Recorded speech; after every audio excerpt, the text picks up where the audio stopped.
ثم كان من الذين آمنوا وتواصوا بالصبر وتواصوا بالمرحمة. நல்ல முறையில் தீனுடைய இல்மை கற்று தீனுடைய விஷயங்களை அளப்பரிய அறிந்து கொண்டு தீனிலே தேர்ச்சி பெற்றவர் என்ற நிலையை ஒரு ஆண்டில் பெறக்கூடிய அல்லமா சனதை முதலில் பெறும் மாணவி S Sabika Parveen, doctor of R Sahul Hameed அவர்கள் முன்னே வரவும்.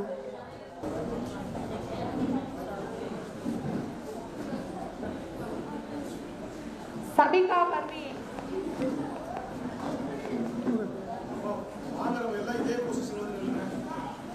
அடுத்ததாக A Rashiya Begum, doctor of Anwar Shadat அவர்கள் முன்னே வரவும்.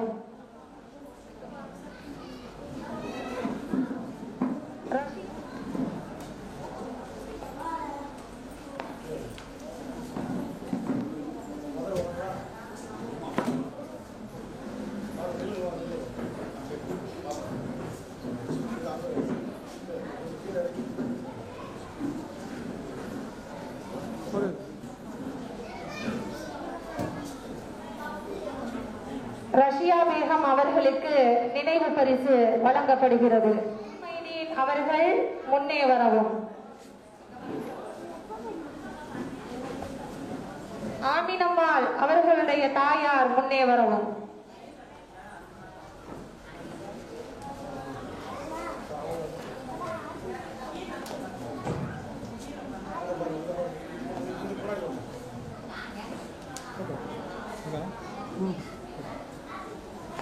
ஆமினம்மாள் அவர்களுக்கு நினைவு பரிசு வழங்கப்படுகிறது. அடுத்ததாக N Sophia Fathima, doctor K Nagore Gani அவர்கள் முன்னே வரவும்.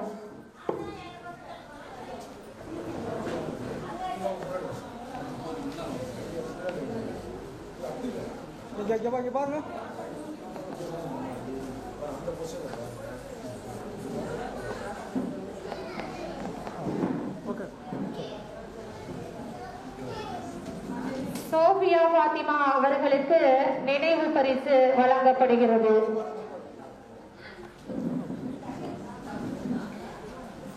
அடுத்ததாக M Yasmin Roja, wife of Mastan அவர்கள் முன்னே வரவும்.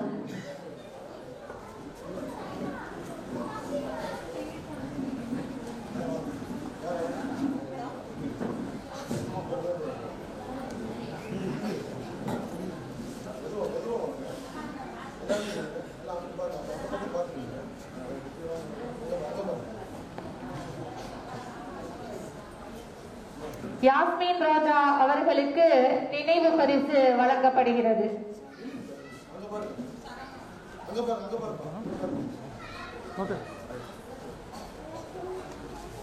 அடுத்ததாக நம் மதரசாவில் பயிலும் மக்தப் சிறார் அவர்களுக்கு பரிசுகள் வழங்கப்படவிருக்கிறது.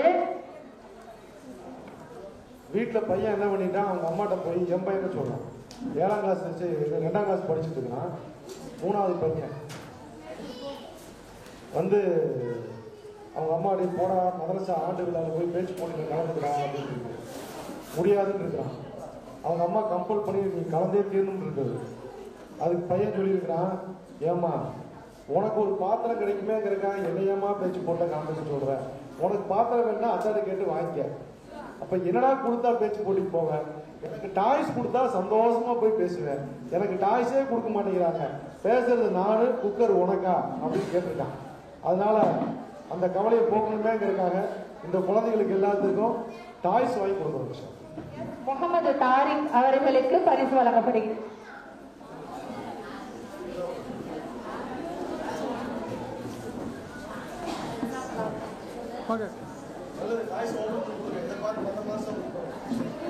அடுத்ததாக முகமது இம்ரான் அவர்களுக்கு பரிசு வழங்கப்படுகிறது.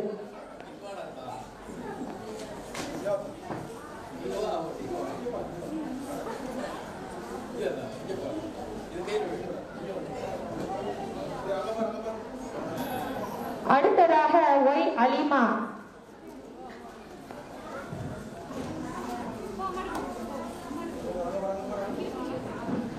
அடுத்ததாக எஸ் தஃபீனா.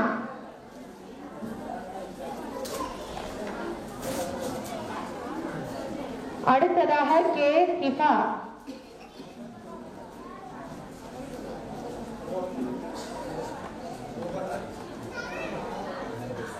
அடுத்ததாக நஸ்ரியா தஹசீன்.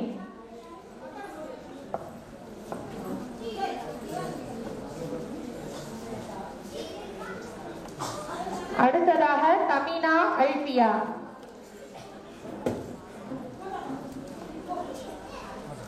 அடுத்ததாக நியாஸ் பானு.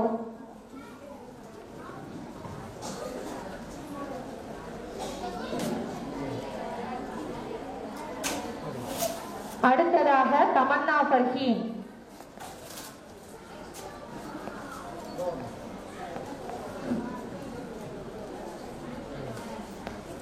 அடுத்ததாக எஸ் சமீரா பானு.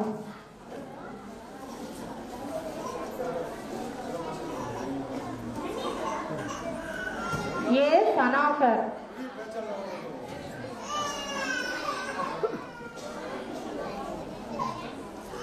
அடுத்ததாக ஒய் அப்சா.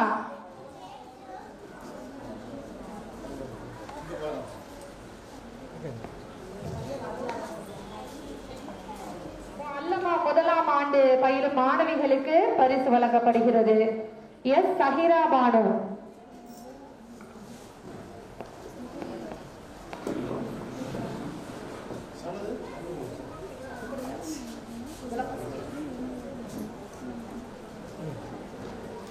ஜன்னத் சனோஃபர்.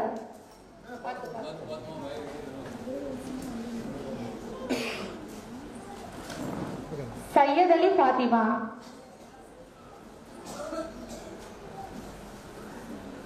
அடுத்ததாக முபல்லிகா இரண்டாம் ஆண்டு பயிலும் மாணவிகளுக்கு பரிசு வழங்கப்படுகிறது. சஃப்ரின் ஃபாத்திமா.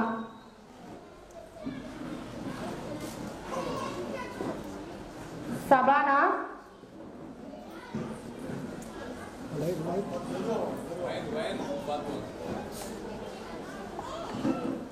சுமையா நஸ்ரீன்.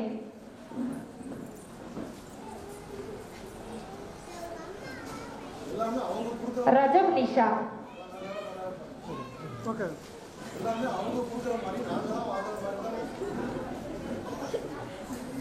மெஹர் நிஷா.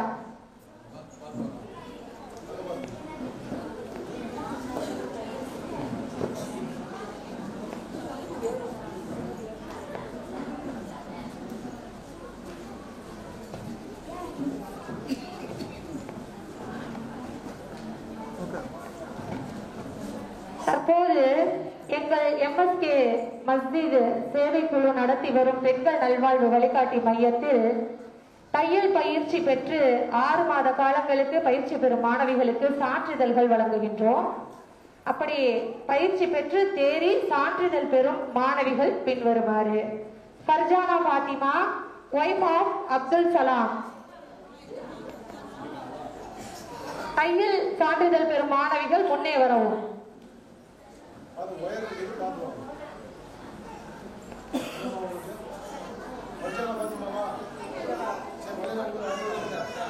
சப்னா, டாக்டர் ஆஃப் ஷேக் கரீம்.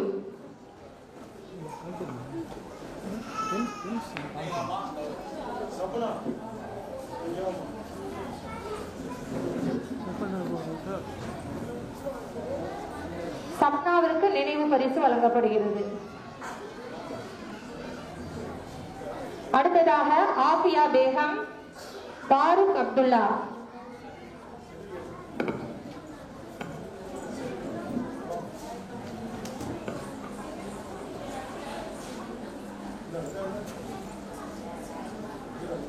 ஆஃபியா பேகத்துக்கு நினைவு பரிசு வழங்கப்படுகிறது. அடுத்ததாக Sanjitha Begum, wife of Yasar Arafat.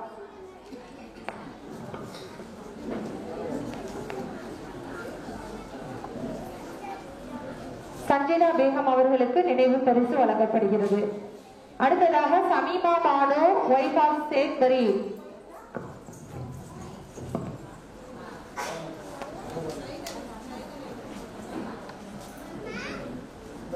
Shamima Banu அவர்களுக்கு நினைவு பரிசு வழங்கப்படுகிறது.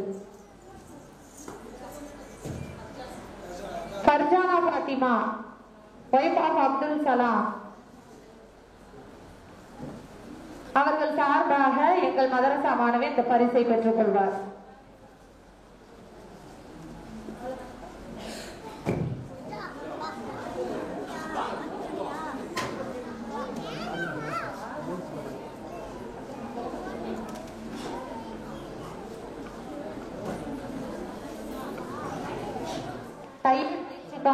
சான்றிதழ் வழங்கப்படுகிறது.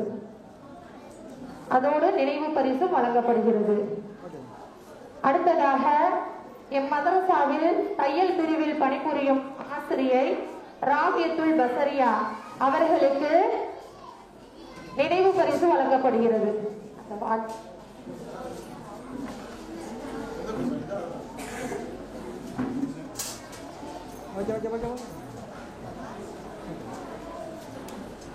எம் மதரசாவில் மக்தப் பிரிவில் பணிபுரிந்து எம் மதரசா பிள்ளைகளை நன்முறையில் தேர்ச்சி பெற செய்த மக்தப் ஆசிரியர் சீரி நாசிமாவிற்கு நினைவு பரிசு வழங்கப்படுகிறது.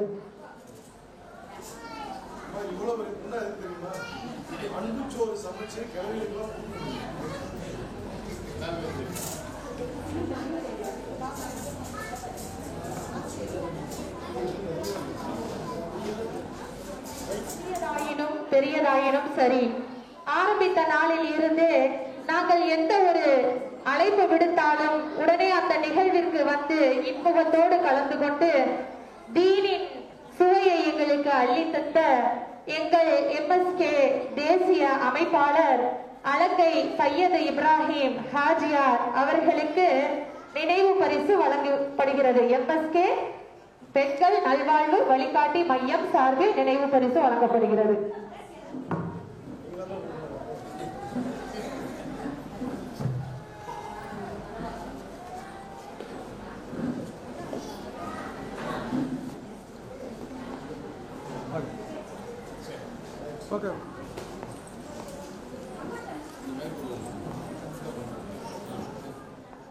இந்த MSK மஸ்ஜித் சேவைகளுடைய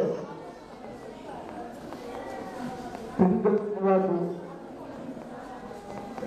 வழிகாட்டி மையம் சார்பாக நடத்தக்கூடிய இந்த மதரசாவுடைய தூணாக இருக்கக்கூடிய உஸ்தாத் அவர்களுக்கு இதனுடைய அஸ்மாபுரம் பள்ளிவாசல் நிர்வாக சார்பாக அவர்கள் ஏற்பாடு ரொம்ப சிறப்பாக இருந்துச்சு. அவர்களுடைய அந்த அவர்களை பாராட்டும் வகையில் ஒரு சிறிய பரிசு எங்கள் நிர்வாக சார்பாக அவர்களுக்கு வழங்கப்படுகிறது. அஸ்ஸலாமு அலைக்கும்.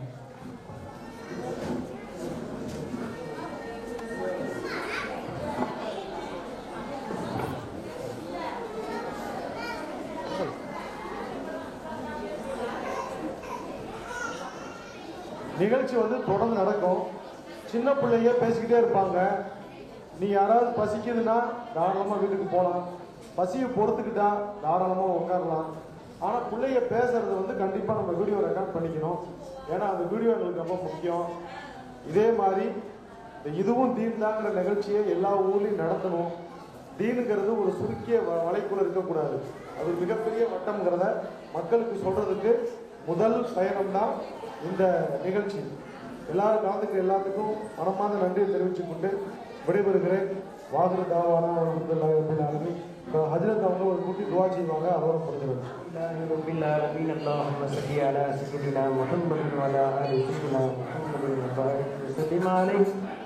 اللهم حمدا يوافي نعما مزيدا واغفر عنا يا كريم يا رحيم يا الله يا حي القيوم يا حنان يا منان بديع السماوات والارض يا ذا الجلال والاكرام يا لا اله الا انت نسالك ان يحيي قلوبنا بنور معرفتك يا الله يا الله يا الله. اللهم اعطيت لما منعت ولا راحه ولا صحه ولا دوله والعافية في الدين والدنيا والآخرة إنك على كل شيء قدير. اللهم بارك لنا في رجب وشعبان بلغنا شهر رمضان برحمتك يا أرحم الراحمين. ربنا هب لنا من أزواجنا وذرياتنا وقرة أعين واجعلنا للمتقين إماما. اللهم ربي هب لي حكما والحقني بالصالحين. اللهم ربي هب لي من الصالحين. اللهم ربي هب لي من لدنك ذرية طيبة إنك أنت السميع الدعاء. اللهم ربي لا تدعني فردا أنت خير الوارثين. سبحانك لا علم لنا إلا ما علمتنا إنك أنت العليم الحكيم. اللهم أنت السلام ومنك السلام يرجع السلام. حينا تبارك يا ذا الجلال والإكرام. اللهم صل على محمد طب القلوب دوائها وعافية بدار شفائها ونور الأبصار وضيائها برحمتك يا أرحم الراحمين. ربنا تقبل دعاءنا وتب علينا إنك أنت التواب الرحيم. ربهما كما ربياني صغيرا. ربنا آتنا في الدنيا حسنة وفي الآخرة حسنة وقنا عذاب النار. صلى الله تعالى سيدنا محمد وعلى آل سيدنا محمد وبارك وسلم. الحمد لله رب العالمين.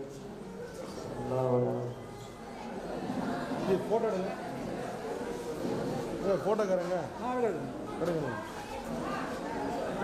அப்படியே திருப்பிங்க.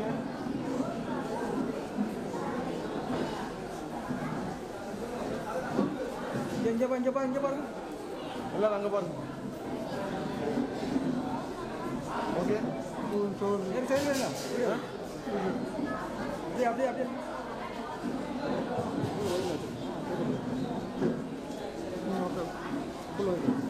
ரைட். தேங்க்ஸ். ஜஸாக்கல்லாஹ் ஹைர். என்னுடைய பணிவான சலாமை தெரிவித்துக் கொள்கிறேன். அஸ்ஸலாமு அலைக்கும் வரஹ்மத்துல்லாஹி வபரகாத்துஹு.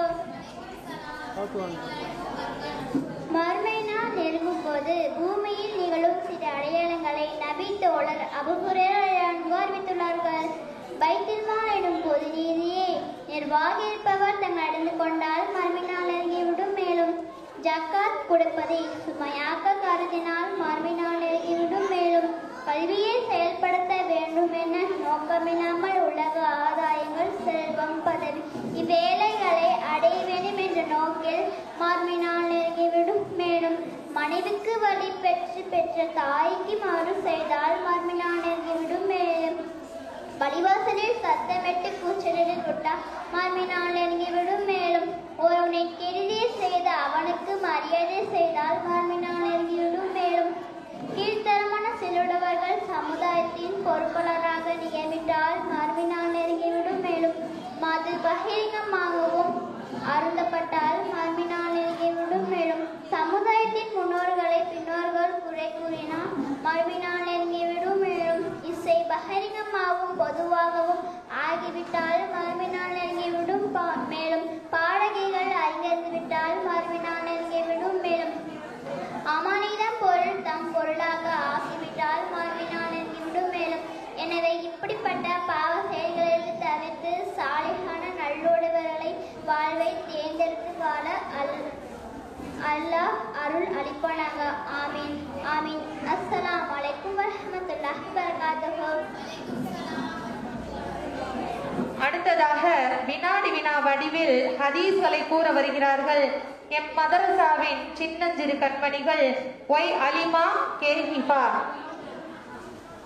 நாங்கள் உங்கள் முன் முஹம்மது நபி ஸல்லல்லாஹு அலைஹி வஸல்லம் கூறிய சில ஹதீஸ்களை பற்றி கூற வந்துள்ளோம். அஸ்ஸலாமு அலைக்கும் வரஹ்மத்துல்லாஹி வபரகாத்துஹு. செயல்கள் எல்லாம் எதனை கொண்டு அமைகின்றன? இன்னமல் அமாலு பின்னியாத். செயல்கள் எல்லாம் எண்ணங்களை கொண்டு அமைகிறது. தூய்மை எதனில் ஒரு பகுதி? அத்துஹுரு ஷத்ருல் ஈமான். தூய்மை ஈமானில் ஒரு பகுதியாகும். எவர் நம்மை சார்ந்தவரல்ல. மணி தகப முப்பதன் கலைஷ மின்னா. எவர் ஒருவர் ஒரு பொருளை அவர் இருக்கிறாரோ அவர் நம்மை சார்ந்தவர் அல்ல. எதை கொண்டு ஆரோக்கியம் பெறுவோம்? சூமு தசிஹு. நோன்பு வைத்தால் ஆரோக்கியம் பெறுவீர்கள். பேசும் முன் என்ன கூற வேண்டும்? அஸ்ஸலாமு கப்லல் கலாமி. பேசும் முன் சலாம். எவர் சொர்க்கம் செல்ல மாட்டார்? ஜன்னத்தன் அம்மாவும். கோல் செல்பவர் சொர்க்கம் செல்ல மாட்டார். எதை தவிர்க்க வேண்டும்? இது நனிபுல்கள. கோவத்தை தவிர்க்க வேண்டும். நீ எங்கிருந்தாலும் யாருக்கு பயப்பட வேண்டும்? இத்தக்கில்லாமல் ஐசுமா குத்த நீ எங்கிருந்தாலும் அல்லாஹ் ஒருவனுக்கே பயப்பட வேண்டும். எப்போதும் என்ன பேச வேண்டும்?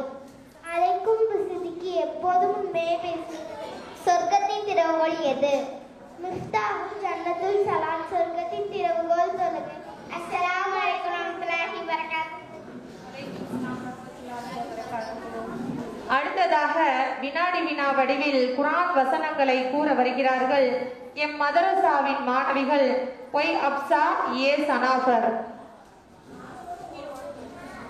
இங்கு வந்திருக்கும் அனைவருக்கும் எங்களது சாந்தமான சலாமினை தெரிவித்துக் கொள்கிறோம். அஸ்ஸலாமு அலைக்கும் வரஹ்மத்துல்லாஹி வபரகாத்துஹு. திருக்குர்ஆன் ஓதப்படும் பொழுது என்ன செய்ய வேண்டும்? வைதா குரியல் குர்ஆனு ஃபஸ்தமிஉ லஹு வஅன்சிது லஅல்லகும் துர்ஹமூன். இன்னும் குர்ஆன் ஓதப்பட்டால் நீங்கள் அருள் செய்யப்படுவதற்காக அதற்கு செவி தாழ்த்துங்கள். வாய் மூடி நிசப்தமாக இருங்கள். அறிவில் புகக்கூடியவர் யார்? வல்லவீன கத்தபு பிஆயாத்தினா சனஸ்தத்ரிஜுஹும் மின் ஹைசு லா யஹ்லமூன். எவர் நம்முடைய வசனங்களை பொய்யாக்குகின்றனரோ அவர்களை படிப்படியாக அவர்கள் அறியாத விதத்தில் அழிவில் புகுத்தி விடுகிறோம். எவற்றில் பெரும் சோதனைகள் உள்ளன? வஅலமு அன்னமா அம்வாலுக்கும் வஅவுலாதுக்கும் ஃபித்னத்து வ அன்னல்லாஹ இன்தஹு அஜ்ருன் அலீம். நிச்சயமாக உங்களுடைய பொருட்களும் உங்களுடைய மக்களும் உங்களுக்கு சோதனையாய் இருக்கும் என்பதையும், நிச்சயமாக அல்லாஹ் அவனிடத்தில் தான் மகத்தான நற்கூலி இருக்கிறது என்பதையும் நீங்கள் அறிந்து கொள்ளுங்கள். நபி ஸல்லல்லாஹு அலைஹி வஸல்லம் அவர்களை பின்பற்றாதவர்களை பற்றி அல்லாஹ் என்ன கூறுகிறான்?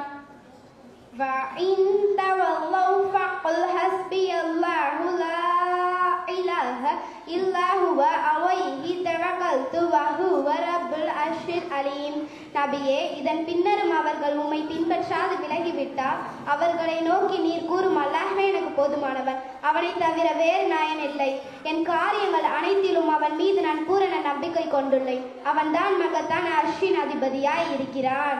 யாருடன் இருக்க வேண்டும்? யா அய்யுஹல்லதீன ஆமனு தக்குல்லாஹ வகூனு மஅஸ்வாதிகீன். விசுவாசிகளே, நீங்கள் சொல்லிலும் செயலிலும் அல்லாஹ்வுக்கு அஞ்சி உண்மையாளர்களுடன் இருங்கள். அல்லாஹ் அநியாயம் செய்பவனா? இன்னல்லாஹ லா யظ்லிமுன் நாஸ ஷைஅன் வலக்கின்னன் நாஸ அன்ஃபுஸஹும் யظ்லிமூன். நிச்சயமாக அல்லாஹ் மனிதர்களுக்கு ஒரு அணுவளவும் அநியாயம் செய்வதில்லை. எனினும் மனிதர்கள் தீமைகளை செய்து தமக்கு தாமே அநியாயம் செய்து கொள்கின்றனர். கணக்கிட முடியாதது எது?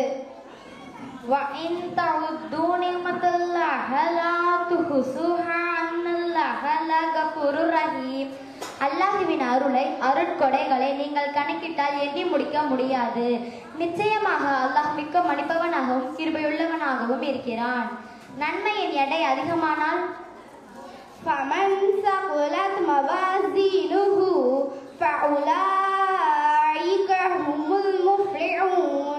எவருடைய நன்மையின் எடை கணக்கிறதோ அவர்களே வெற்றி பெற்றவர்கள். நன்மையின் எடை குறைந்தால் وَمَنْ خَفَّتْ مَوَازِينُهُ فَأُولَئِكَ الَّذِينَ خَسِرُوا أَنفُسَهُمْ فِي جَهَنَّمَ خَالِدُونَ. எவருடைய நன்மையின் எடை குறைகின்றதோ அவர்கள் தங்களுக்கு தாங்களே தீங்கிழைத்துக் கொண்டு என்றென்றும் நரகத்தில் தங்கிவிடுவார்கள். இம்மையின் வாழ்க்கை எத்தகையது? وَمَا هَذِهِ الْحَيَاةُ الدُّنْيَا إِلَّا لَهْوٌ وَلَعِبٌ وَإِنَّ دَارَ الْآخِرَةَ لَهِيَ الْحَيَوَانُ لَوْ كَانُوا يَعْلَمُونَ. இம்மையின் வாழ்க்கை வீண் விளையாட்டும் வேடிக்கையும் அல்லாமல் வேறொன்றுமில்லை. மறுமையின் வீடு நிலையான வாழும் இடமாகும். இதை அவர்கள் அறிந்திருந்தால் தவறு செய்ய மாட்டார்கள். அஸ்ஸலாமு அலைக்கும் வரஹ்மத்துல்லாஹி வபரகாத்துஹு. அடுத்ததாக அலி ரலியல்லாஹு அன்ஹு அவர்களின் உபதேசங்களை கூற வருகிறார் எம் மதரசா மாணவர் ஜே முகமது தாரிக் என்ற சிறார். இங்கு வந்திருக்கும் அனைவருக்கும் என்னுடைய பணிவான சலாமினை தெரிவித்துக் கொள்கிறேன். அஸ்ஸலாமு அலைக்கும் வரஹ்மத்துல்லாஹி வபரகாத்துஹு. தாய்மார்களே, ஹஜ்ரத் அலி ரலியல்லாஹு அன்ஹு அவர்கள் இவ்வுலகை பற்றி என்ன கூறுகிறார்?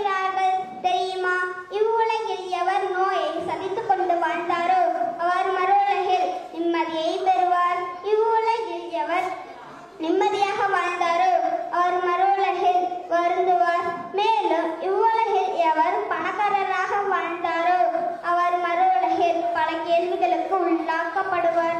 இன்னும் இவ்வுலகில் ஹலாலான பொருளை பயன்படுத்தியவர்களுக்கு மறுமையில் இறைவனிடத்தில் நன்மை இருக்கிறது. இன்னும் இவ்வுலகில் ஹராமான பொருளை பயன்படுத்தியவர்களுக்கு மறுமையில் இறைவனிடத்தில் தண்டனை இருக்கிறது. மேலும் ஹலாலா ஹராமா என்றும் சந்தேகத்துக்குரிய பொருளை பயன்படுத்தியவர்களுக்கு மறுமையில் இறைவனிடத்தில் கண்டனம் இருக்கிறது. இன்னும் உன் ரகசியம் உன் கைதி, நீ அதனை பிறரிடம் சொன்னால் நீ அதன் கைதியாக மாறிடுவாய். ஆகவே நாம் இவ்வுலக வாழ்வை விடுத்து மறு உலக வாழ்வை நேசிக்க அல்லாஹ் கிருபை செய்வானாக. ஆமீன். அஸ்ஸலாமு அலைக்கும் வரஹ்மத்துல்லாஹி வபரகாத்துஹு.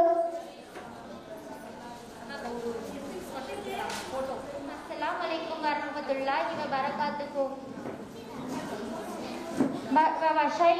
ஈமானன் பி வாலிதைஹி ஹுஸ்னன். தன் தாய் தந்தையருக்கு நன்மை செய்யும்படி மனிதனுக்கு நாம் உபதேசித்துள்ளோம் என்று அல்லாஹ் குர்ஆனில் அறிவித்துள்ளான். அல்லாஹ்வை கொண்டும் அவனது தூதர் நபி ஸல்லல்லாஹு அலைஹி வஸல்லம் அவர்களை கொண்டும் நம்பிக்கை கொண்டவர்கள் மேற்கண்ட இறை வணக்கத்தை செயல்படுத்துதல் ஈமானின் அடையாளமாகும். பெற்றோரிடத்தில் நாம் எப்படி நடந்து கொள்ள வேண்டும் என்றால், உமது இறைவன் அவனை தவிர வேறு எவனையும் வணங்கக்கூடாது எனவும் நம் தாய் தந்தையருக்கு நன்றி செய்யும்படியாகவும் அல்லாஹ் கட்டளையிட்டான். அவர்களில் ஒருவரோ அல்லது இருவரோ முதுமை அடைந்துவிட்டால் அவர்களை வெறுக்க கூடாதெனவும் அவர்களை சீ என்று கூறக்கூடாதெனவும் அல்லாஹ் கூறுகிறான். அவர்களை மிக்க மரியாதையாகவும் அன்போடும் நடத்துங்கள். ஒரு தாய் தன் பிள்ளை வயிற்றில் கருவாக உருவாயதும் அளவில்லாத சந்தோஷப்படுகிறாள். பிறகு தன் கவனம் முழுவதையும் தன் வயிற்றில் வளரும் குழந்தையின் மீது செலுத்துகிறாள். தன் ஆசைகளை தூரமாக ஆக்கிவிட்டு தனது குழந்தைக்கு எது நல்லதோ அதை உணவாக ஆக்குகிறாள். தனது வயிற்றில் இருக்கும் குழந்தை ஏற்படுத்தும் உபாதைகளையும் துன்பத்தையும் தாங்கிக் கொள்கிறாள். அக்குழந்தைக்கு இடர் ஏதும் ஏற்பட்டு விடாமல் கவனமாக நடக்கிறாள், படிக்கிறாள். அக்குழந்தை வயிற்றில் அசைவு ஏற்படுத்தும் வரிகளை மிக மகிழ்வோடு பொறுத்துக் கொள்கிறாள். நிறைவான மாதத்தில் அந்த குழந்தையை மிகுந்த வலியோடும் வேதனையோடும் பெற்றுக் கொள்கிறாள். தன் ரத்தத்தை குழந்தைக்கு பாலாக ஊட்டி மகிழ்கிறாள். இரவிலும் பகலிலும் குழந்தை எனும் காரணத்தை கண்டுபிடித்து அக்குழந்தையின் வருத்தத்தை நீக்குகிறாள். தன் உணவையும் தூக்கத்தையும் ஓய்வையும் தியாகம் செய்து அக்குழந்தையை வளர்த்தெடுக்கிறாள். அக்குழந்தைக்கு பேசுவதற்கான வார்த்தைகளை மிக பொறுமையோடு கற்றுக் கொடுக்கிறாள். அக்குழந்தையை நடக்க பழக்கப்படுத்துகிறாள். அக்குழந்தையின் மலம் செல்லும் கழிவுகளை சுத்தப்படுத்தி அக்குழந்தைக்கு நல்ல ஆடையை ஊற்றி அழகு பார்க்கிறார். அக்குழந்தைக்கு எப்பொழுதெல்லாம் இடர் ஏற்பட்டு விடுகிறதோ அப்பொழுதெல்லாம் அம்மா அம்மா என்று தாய் மட்டும்தான் கூப்பிடுகிறது. அக்குழந்தைக்கு தேவையான கல்வி அறிவு புகட்டுவதிலும் அழகிய ஆடைகளிலும் சாப்பிடுவதற்கு நல்ல உணவையும் அதற்கு எதிர்காலத்தில் தேவைப்படும் செல்வத்தினையும் சேகரித்து அதனால் ஏற்படும் அவமானங்களை சகித்துக் கொண்டு தன் நலவை பிற்படுத்தி பிள்ளையின் நலவை மட்டுமே தந்தை காண்கிறார். இன்னும் எத்தனையோ வார்த்தைகளால் விவரிக்க முடியாத துன்பத்தை தந்தை காண்கிறார். இப்போது இந்த குழந்தை வளர்ந்து ஆளாகி பெற்றோரிடம் வாக்குவாதம் செய்கிறது. வயதில் அம்மாவை அழுகையால் அழைத்தவன் வளர்ந்த பிறகு தன் தாய் எத்தனையோ அழுகைக்கு அவனை காரணமாக இருக்கின்றான். அந்த அழுகைக்கு கூட ஆளும் கூட செல்ல முடியாத அளவுக்கு அவனது உள்ளம் செல்வத்தால் பதவியால் மனைவியால் உள்ளம் கடினமாக இருக்கிறது. மனைவிக்கும் மக்களுக்கும் முகமறியாத ஊர் மக்களுக்கும் நன்றி செய்யக்கூடிய இவன் தம் பெற்றோரை துன்பத்தை தீர்ப்பதில் மரணனாக திகழ்கிறான். பிறரிடம் நாகரிகமாம் நளினமாக பேசுபவன் தம் பெற்றோர் கடுமையாக பேசுகிறான். கொடையாளி என்று உலகத்தில் பேர் வாங்கி செல்லும் பெற்றோர் உணவு கூட கிடைக்காமல் செல்வப்படுவதை நாம் காண்கிறோம். நம் செல்வத்திலும் அகத்திலும் முதல் உரிமை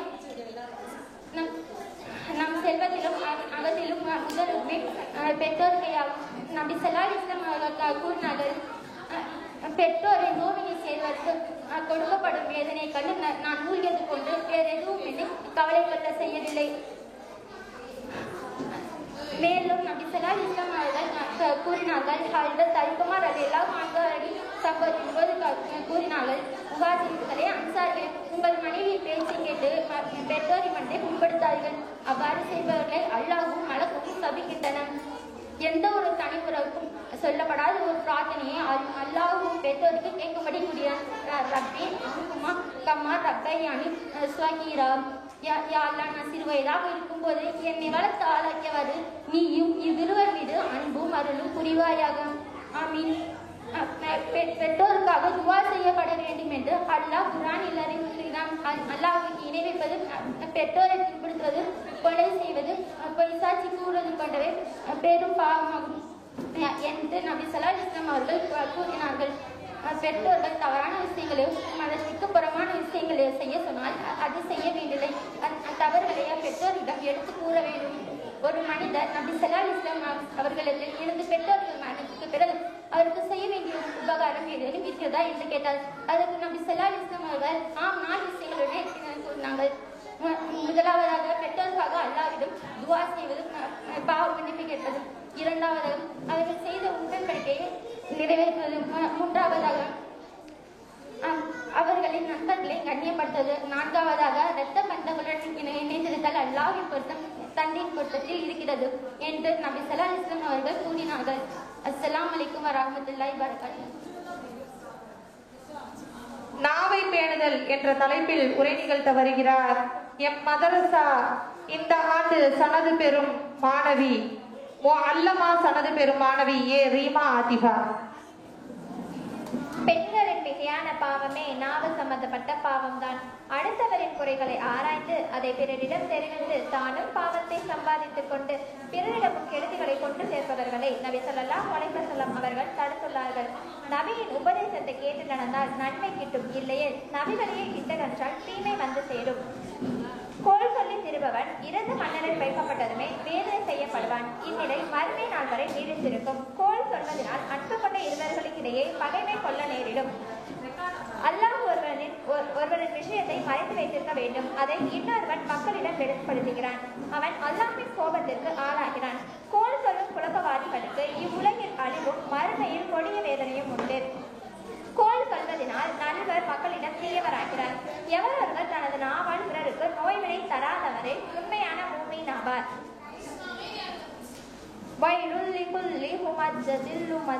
குறை கூறி புறம்பேசி தெரியும் ஒவ்வொருவருக்கும் கேடுதான். நபி ஸல்லல்லாஹு அலைஹி வஸல்லம் அவர்கள் கூறுகிறார்கள், உங்களில் மிக கெட்டவர் யாரெனில் கோல் சொல்லி திருப்பவர்கள். கோல் சொல்லி திருப்பவர்கள் அன்பு கொண்டவர் இருவர்களுக்கிடையே பகைமை ஏற்படுத்துவார்கள். நிரபராதிகளிடம் குற்றத்தை தேடி திருப்பவர்கள் ஆவர். ஹல்ரத் அப்பாஸ் ரலியல்லாஹு அன்ஹு அவர்கள் அல்லாஹ்வுடைய அச்சத்தால் அழுது அவர்கள் கண்பார்வை இழந்துவிட்டார்கள். அந்த சமயத்தில் அன்னாரை அழைத்துக் கொண்டு மஸ்ஜிதுல் ஹராமிற்கு சென்றார்கள். அங்கு ஒரு சில கூட்டத்தினர் சண்டை சச்சரவில் ஈடுபட்டிருந்தார்கள். அந்த கூட்டத்தினர் இருக்கும் இடத்திற்கு தன்னை அழைத்து செல்லுமாறு அன்னாரிடம் கூறினார்கள். அன்னாரும் அவரை அந்த இடத்திற்கு அழைத்து சென்றார்கள். அந்த கூட்டத்தினரை பார்த்து அப்பாஸ் ரலியல்லாஹு அன்ஹு அவர்கள் சலாம் கூறினார்கள். அவர்கள் அன்னாரை உட்காரும்படியாக கேட்டுக்கொண்டார்கள். அன்னார் உட்கார மறுத்து விட்டார்கள். அந்த கூட்டத்தினரை நோக்கி, அல்லாஹ்வுடைய பிரத்யேக அடியார் யார் என்று உங்களுக்கு தெரியுமா? அல்லாஹ்வுடைய அச்சத்தால் அவர்கள் வாயெடுக்க செய்து விடுவார்கள். ஆனால் நன்றாக பேசும் திறன் அற்றவர்களோ அல்லது ஊமைகளோ அல்ல, மாறாக நல்ல சொல்நாயத்துடன் பேசக்கூடியவர்களும் விளக்கக்கூடியவர்களும் தான். ரகசியமான தர்மமும் உறவினர்களை பேணுதலும் இன்மையிலும் மறுமையிலும் அல்லாஹ்வின் கோபத்தை தனித்து விடுகிறது. அஸ்ஸலாமு அலைக்கும் வரஹ்மத்துல்லாஹி வபரகாத்துஹு. சின்னஞ்சிறு கண்மணி ஜே சமீரா பானு.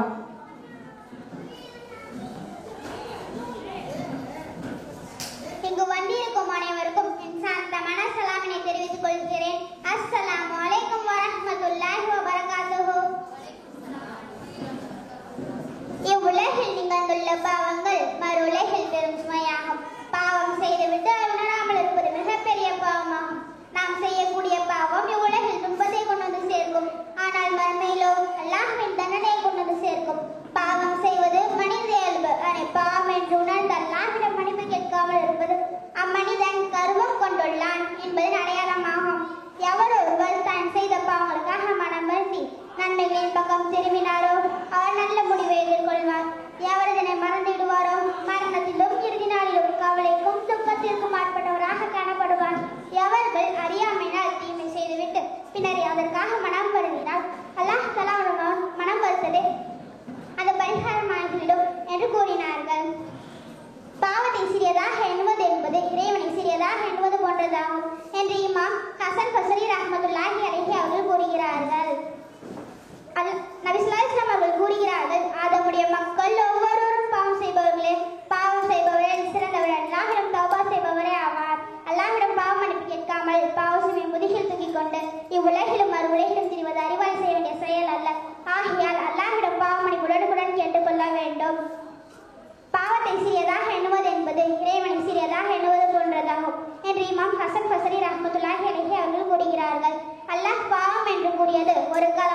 அளவற்ற அல்லாடனும் நிகரற்ற அன்புடையனும் ஆகிய அல்லாஹுவை புகழ்ந்து சத்திய சர்வார்க்கத்தை நித்தமும் நிறைவேறச் செய்து காட்டிய உத்தம நபிசா இஸ்லாம் அவர்களின் மீதும் அன்னலாரின் உம்மத்துக்கள் மீதும் அல்லாஹுவின் சாந்தியும் சமாதானமும் உண்டாகுவதாக ஆமீன் என்று கூறி சுன்னத்தை பின்பற்றுவோம் என்ற தலைப்பில் உங்களிடம் பேச வந்துள்ளேன். அஸ்ஸலாமு அலைக்கும் வரஹ்மத்துல்லாஹி வபரகாத்துஹு.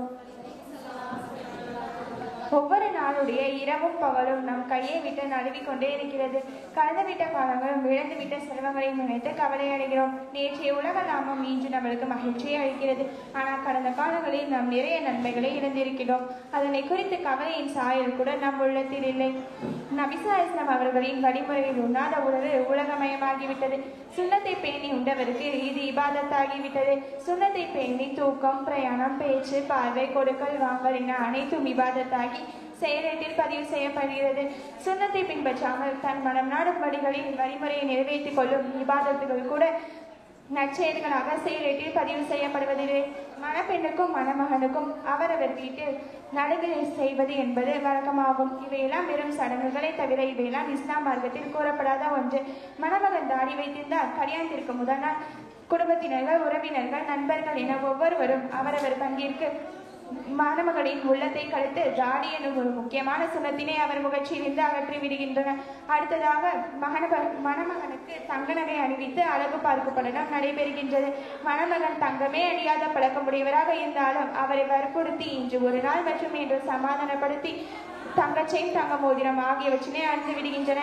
நபிசா இஸ்லாம் அவர்கள் ஆண்கள் தங்கம் அணிவதை ஹராம் என்று கூறியுள்ளார்கள். அதனை சிறிதும் கூட பொருட்படுத்தாமல் தங்கச்செயின், தங்க மோதிரம் ஆகியவற்றினை அணிந்து விடுகின்றன. ஒரு நாள் என்றாலும் ஹராம் தான். அப்படி தங்க நகை அணிவிப்பவர்கள் பாவத்திற்கு துணை செய்பவர்கள் என்றும் செயலேட்டில் பதிவு செய்யப்படுகிறது. ஈஜாபே கபூல், மணமகள் சம்மதம் கிடைத்துவிட்டால் திருமணம் நிறைவேறிவிடும் என்பது இஸ்லாம் மார்க்கத்தில் கூறப்பட்டுள்ள திருமணத்தின் நிபந்தனை. ஆனால் இன்று சில பெண்கள் சேர்ந்து நிறைய ஆண்படைகளை பெற்றதோடு அதற்கு ஒரு வயதான பெண்ணினை தேர்ந்தெடுத்து தாலி கட்ட வைப்பது என்பது கொடுமையிலும் கொடுமை. அதை கேட்ட அன்னை ஃபாத்திமா ரலியல்லாஹு அன்ஹா தாலி கட்டினார்கள் என்ற சாட்சிக்கு நபி அவர்கள் தன் மகளின் பெயரை எடுக்கின்றனர். அன்னை ஃபாத்திமா ரலியல்லாஹு அன்ஹா அவர்களின் வயதில் தங்கமே அணிந்ததில்லையாம். அத்தளவு உலக ஆசைகள் அனளவு கூட அன்னையின் உள்ளத்தில் இல்லை. அன்னை ஃபாத்திமா ரலியல்லாஹு அன்ஹா விலை மதிக்க தச்ச கருகமலை கோர்த்துதான் அணிந்திருந்தார்களாம் என்று வரலாறு கூறப்படுகிறது. என்னோட உம்மத்தில் யார் குழப்பம் நேர்ந்த காலத்தில் இருக்கும் பொழுது என்னுடைய ஒரு சுன்னத்தை பின்பற்றுவாரோ அவருக்கு ஒரு ஷரீதுடைய அந்தஸ்து கிடைக்கும் என்று பெருமானார் ஸல்லல்லாஹு அலைஹி வஸல்லம் அவர்கள் அருளினார்கள். இதுவே குழப்பம் நிறைந்த காலம்தான் என்று இன்னும் ஒன்று வரப்போவதில்லை. சகோதரிகளே, இதுவே குழப்பம் நிறைந்த காலம்தான். இது நபிசா இஸ்லாம் அவர்களின் சுன்னத்தையும் ஹயாத்தாக்கக்கூடிய பாக்கியத்தையும் அல்லாஹ் நம்மளுக்கு நல்ல அருள்வானாக. ஆமீன் என்று கூறி விடைபெறுகிறேன். அஸ்ஸலாமு அலைக்கும் வரஹ்மத்துல்லாஹி வபரகாத்துஹு. என்ற தலைப்பிலே எம் மதரசா மாணவி எஸ் சபிகா பர்வீன் அவர்கள் உரை நிகழ்த்துவார்கள். படைத்து அந்த மண்ணின் மீதே ஓர் அழகிய வாழ்வை கொடுத்து அந்த மண்ணிலே அவனை மீளச் செய்கின்ற அல்லாஹ்வுக்கே புகழும் புகழ்ச்சியும் உரித்தாக்குக. பிறப்பு முதல் இறப்பு வரை உன்னத வாழ்க்கையை வாழ்ந்து காட்டிய உத்தம நபி ஸல்லல்லாஹு அலைஹி வஸல்லம் அவர்களின் மீது சாந்தியும் சலாமும் அளப்பரிய பொழிவதாக. ஆமீன். அஸ்ஸலாமு அலைக்கும் வரஹ்மத்துல்லாஹி வபரகாத்துஹு. மலக்குள் மௌத் அவங்க 7வது வானத்துல இருப்பாங்க. அவங்க ஒளியினால படைக்கப்பட்டவங்க. அவங்களுக்கு 70,000 கால்களும் 4 ரெக்கைகளும் இருக்குமா. மேலும் பல முகங்கள் கொண்டவங்க. பெருமானார் ஸல்லல்லாஹு அலைஹி வஸல்லம் அவங்க கூறுறாங்க, மலக்குள் மௌத் அவங்களுக்கு 6 முகங்கள் இருக்குமா. 1 இரு கரங்களுக்கு மத்தியில், 2 வலப்புறத்தில், 3 இடப்புறத்தில், 4 முதுகுக்கு பின், 5 தலைக்கு மேல், 6 இரு பாதங்களுக்கு கீழ்னு 6 முகங்கள் இருக்குமாங்க. ஒரு முறை சஹாபாக்கள் பெருமானார் ஸல்லல்லாஹு அலைஹி வஸல்லம் அவங்கள்ட்ட வந்து, யா ரசூலல்லாஹ், மலக்குள் மௌத் அவங்களுக்கு ஏன் இத்தனை முகங்கள் இருக்குதுன்னு கேட்டாங்களாம். அதற்கு பெருமானார் ஸல்லல்லாஹு அலைஹி வஸல்லம் அவங்க பதில் கூறினாங்களாம், வலப்புறத்தில் இருப்பது உதயகிரியில் இருப்பவர்களின் ரூஹ கைப்பற்றவும், இடப்புறத்தில் இருப்பது அஸ்தகிரியில் இருப்பவர்களின் ரூஹ கைப்பற்றவும், இரு கரங்களுக்கு மத்தியில் இருப்பது முஃமினான ஆண் பெண் அவர்களின் ரூஹ கைப்பற்றவும், முதுகுக்கு பின் இருப்பது பெரும் பாவம் புரிந்தவர்களின் ரூஹ கைப்பற்றவும், தலைக்கு மேல் இருப்பது வானத்தில் இருப்பவர்களின் ரூஹ கைப்பற்றவும் இருக்குதுன்னு சொன்னாங்களாம். மேலும் நபி ஸல்லல்லாஹு அலைஹி வஸல்லம் அவங்க சொன்னாங்களாம், மலக்குள் மௌத் அவங்க அடியானின் பக்கம் இருக்கும் முகத்தை கொண்டு பார்வையை செலுத்தி 2 கைகளால ரூஹ கைப்பற்றுவாங்களாம். இது மாதிரிதான் படைப்பினங்கள் எல்லாத்துக்கும் ரூஹ கைப்பற்றுவாங்களாம். இப்பொழுது நாம் அனைவரும் இறைவனுடைய பார்வையிலும் மலக்குள் மௌத் அவங்களுடைய பார்வையிலும் இருந்து கொண்டிருக்கின்றோம். ஹஜ்ரத் அபுல் அக்பர் ரலியல்லாஹு அன்ஹு அவங்க மூலம் அறிவிக்கப்படுது, அல்லாஹ் தஆலா அவனோட அர்ஷுக்கடியில ஒரு மரத்தை படைச்சானா. அதன் இலைகளோட அளவு என்னன்னா உலகத்தில் எத்தனை படைப்பினங்கள் இருக்குதோ அதன் அளவாகும். ஒரு மனிதனின் வாழ்வு காலம் முடிகிறதுக்கு 40 நாட்கள் முன்னதாகவே அம்மரத்தின் இலை ஒன்று கீழே உதிர்ந்திடுமா. ஒரு மனிதனின் வாழ்வு காலம் முடிகிறதுக்கு 40 நாட்கள் முன்னதாகவே அம்மனிதனின் பெயர் மௌத்தானவர்களின் பட்டியல்ல எழுதப்பட்டு விடுமா. இந்நேரத்துல மீகாயில் அலைஹிஸ்ஸலாம் அவங்க மலக்குள் மௌத் அவங்கள்ட்ட ஒரு ஏட்டை கொண்டு வந்து கொடுப்பாங்களாம். அவ்வேட்டில் மரணமடைவோரின் பெயர், அவர் எந்த இடத்தில் மரணமடைவார், எந்த காரணத்திற்காக மரணமடைவார் என்ற எல்லா செய்திகளும் எழுதப்பட்டிருக்குமா. பிறக்கும் ஒவ்வொரு குழந்தைக்கும் அல்லாஹ் தஆலா ஒரு மலக்கணி அமைச்சிருப்பானா. அவருக்கு மலக்குள் அர்ஹாம் கர்ப்பக்கூலரை மலக்கம் சொல்லப்படுது. அந்த குழந்தை பிறக்கும் முன்னே அவன் எந்த இடத்தில் மரணமடைவானோ அந்த இடத்தில் இருக்கும் மண்ணை எடுத்து கொண்டு வந்து கர்ப்பக்கூலரில் இருக்கும் விந்துடன் இணைத்து விடுவார்.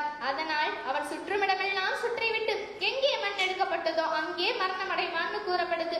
நபி ஸல்லல்லாஹு அலைஹி வஸல்லம் அவங்க கூறுறாங்க, அல்லாஹ் தஆலா ஒருவனுக்கு மரணத்தை நாடிவிட்டால் அவன் ஒரு கோட்டைகளில் இருந்தாலும் மரணம் வந்தே தீரும் கூறுறாங்க. அல்லாஹ் தஆலா ஒரு நாள் அடியானின் ரூஹ கைப்பற்ற நாடிவிட்டால் மலக்குள் மௌத் அவங்க அந்த அடியானின் வாய் பக்கம் செல்வார்கள். அந்த வாய் கூறும், இது உம கள்ளவழி. இந்த வாயினால் தான் அவன் நற்காரியங்களை பிறருக்கு எடுத்து கூறியுள்ளான்னு கூறுமா. இதை கேட்ட மலக்குள் மௌத் அவங்க அல்லாஹ்வின் பக்கம் விரைவாங்க. அல்லாஹ்விடம் அந்த மனிதனின் வாய் கூறியதை கூறுவாங்க. அப்பொழுது அல்லாஹ் தஆலா கூறுவான், மலக்குள் மௌத் அவர்களே, நீர் இந்த வழியில் ரூஹை கைப்பற்றாவிட்டால் சரி, வேறு வழியில் சென்று ரூஹை கைப்பற்றுங்கள் என கூறுவானா. பிறகு மலக்குள் மௌத் அவங்களும் கைகளின் பக்கம் விரைவாங்களாம். அந்த கைகள் கூறும், இது உம கள்ளவழி. இந்த கைகளினால் தான் அவன் தர்மம் கொடுத்துள்ளான், இந்த கைகளினால் தான் அவன் காஃபிர்களை சாகடித்துள்ளான்னு கூறுமா. இதை கேட்ட மலக்குள் மௌத் அவங்க கால்களின் பக்கம் விரைவாங்களாம். அந்த கால்கள் கூறும், இது உம கள்ளவழி. இந்த கால்களினால் தான் அவன் ஜும்மா தொலை சென்றான், இந்த கால்களினால் தான் அவன் இதர ஜமாத் தொழுகைகளையும் தொலை சென்றான்னு கூறுமா. இதை கேட்ட மலக்குள் மௌத் அவங்க காதுகளின் பக்கம் செல்வாங்களாம். அந்த காதுகள் கூறும், இது உம கள்ளவழி. இந்த காதுகளினால் தான் அவன் நிறைய ஹதீஸ்களை கேட்டு வாழ்க்கையில் கடைபிடித்துள்ளான்னு கூறுமா. இதனையும் கேட்ட மலக்குள் மௌத் அவங்க கண்களின் பக்கம் விரைவாங்களாம். அந்த கண்கள் கூறும், இது உம கள்ளவழி. இந்த கண்களினால் தான் அவன் குர்ஆன் ஷரீஃபை பார்த்து ஓதி குளிர்ச்சி அடைந்துள்ளான்னு கூறுமா. அனைத்து உறுப்புகளும் மலக்குள் மௌத் அவங்கள விதைக்க செய்து விட்டன. இந்நேரத்துல மலக்குள் மௌத் அவங்க அல்லாஹ்விடம் சென்று அந்த மனிதனோட உறுப்பு கூறிய அனைத்து செய்திகளையும் கூறுவாங்களாம். அப்பொழுது அல்லாஹ் தஆலா கூறுவான், மலக்குள் மௌத் அவர்களே, நீர் உமது வலது உள்ளங்கையில் எனது திருநாமம் ஒன்றை எழுதி அந்த மனிதனின் கண்கள் பார்க்கும்படி செய்வீராக. பிறகு மலக்குள் மௌத் அவங்களும் அவ்வாறே செய்வாங்களாம். அந்த அடியானோட உறுப்பு எவ்வித மறுப்பும் கூறாம ரூஹ ஏற்றுக்கொள்ளுமா. மனிதா, ஒரு நாள் வரும், அன்று நீ குளிக்க மாட்டாய், ஆனால் நீ குளிப்பாட்டுவாய்.